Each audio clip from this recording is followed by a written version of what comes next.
Salve, salve, galera do YouTube, galera do podcast. Vamos tratar hoje aqui, de um assunto que é uma dúvida generalizada na cabeça do brasileiro, né? Que história é essa de reserva, reservado, grande reserva, né? Como é que funciona isso, Rodrigo? Então vamos explorar um pouquinho aqui sobre esse tema, né? E eu vou me restringir nesse podcast, nesse vídeo pro YouTube, à legislação brasileira, tá bom? Então, a legislação brasileira, recentemente, ela criou uma definição para esses três grupos: reservado, reserva e grande reserva, tá? Grande reserva mesmo, do jeito que eu tô falando. Então, o que acontece é que o vinho reservado, a legislação brasileira disse que é todo vinho vinho fino, com mais de 10% de álcool e jovem, tá? Não tem nenhuma outra grande legislação, assim, grande regra. É bem amplo mesmo, né? É bem amplo. O que é muito ruim,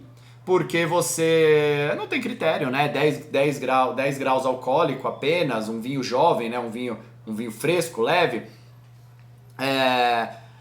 Não quer dizer muita coisa pra gente, não é verdade?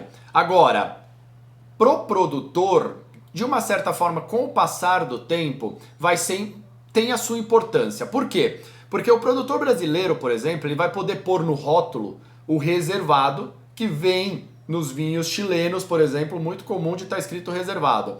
E isso vai fazer com que o consumidor, né, vá comparar este mesmo item, vá comparar o reservado com o reservado. E aí, em termos de qualidade, ganha quem for melhor, né? Eu não vou falar aqui que um é melhor que o outro, mas vai ganhar quem for melhor. Então é uma oportunidade, nada, de se equalizar algo que o consumidor presta muita atenção, né? Principalmente o consumidor de vinhos jovens, de vinhos mais acessíveis, né? De supermercado, acaba sempre pegando ali o gancho com o reservado. Bom, depois a gente tem o reserva, né? E o reserva, ele já traz um pouquinho mais de detalhe. O reserva traz que a graduação alcoólica tem que ser de no mínimo 11% de álcool, né? E o envelhecimento tem que ser de 12 meses para os tintos e 6 meses para os brancos, tá? Vamos prestar atenção nisso aqui que eu falei, envelhecimento, tá, gente? Envelhecimento. Não significa uso de madeira.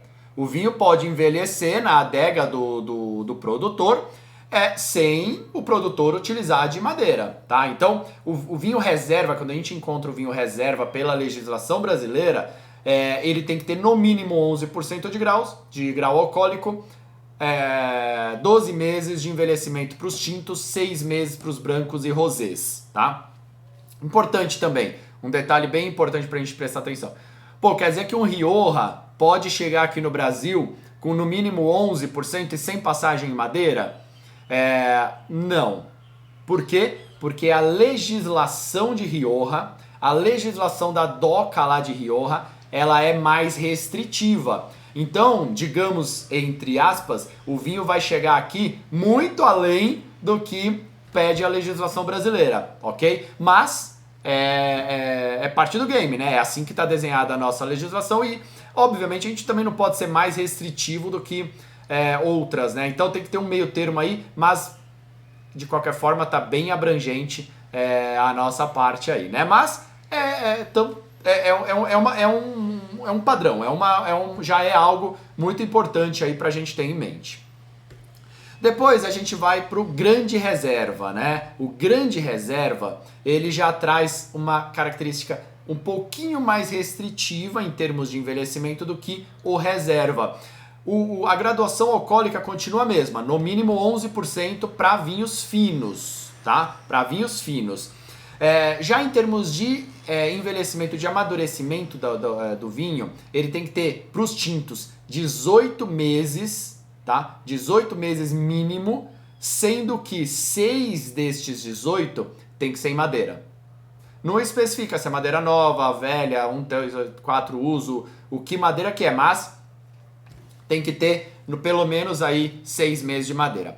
Pros vinhos brancos e rosés, a regra é a mesma também, só que ao invés de 18 meses, são 12 meses para os brancos e rosés, sendo que 6 meses de amadurecimento em barricas em madeira, né? Na verdade, em madeira. Então, essa é um pouquinho aí da diferença entre o reservado, o reserva e o grande reserva, de acordo com a legislação brasileira, tá? Então, é muito importante que a gente tenha isso em mente, por quê? Porque isso traz padrão, isso traz, entre aspas, muito entre aspas, uma certa uma certa explicação do que é a qualidade daquele vinho, tá? Não por isso que eu falo entre aspas, porque o vinho pode ser uma porcaria, ter passado pode ter envelhecido 18 meses, 6 meses em madeira e ser muito ruim, né? O produto final. Porém, o produtor, quando ele vai fazer, né? Quando ele vai cumprir uma legislação dessa, ele já também não vai desperdiçar um vinho, o nome, né, a marca que ele poderia estar num vinho bom, com um vinho ruim que ele nunca mais recupera essa imagem. Então, é importante que a gente saiba que na legislação brasileira, desde 2019, se eu não estiver enganado, 2019 foi quando houve essa legislação, existe essas 3 nomenclaturas, essas 3 classificações para os vinhos finos. Beleza? Bom, galera do YouTube, galera do podcast, cheers! Para quem tá me vendo, um brinde. Para quem não tá me vendo, vou fazer aqui um brinde, ó. Cheers, cheers, galera. Tudo em vinho.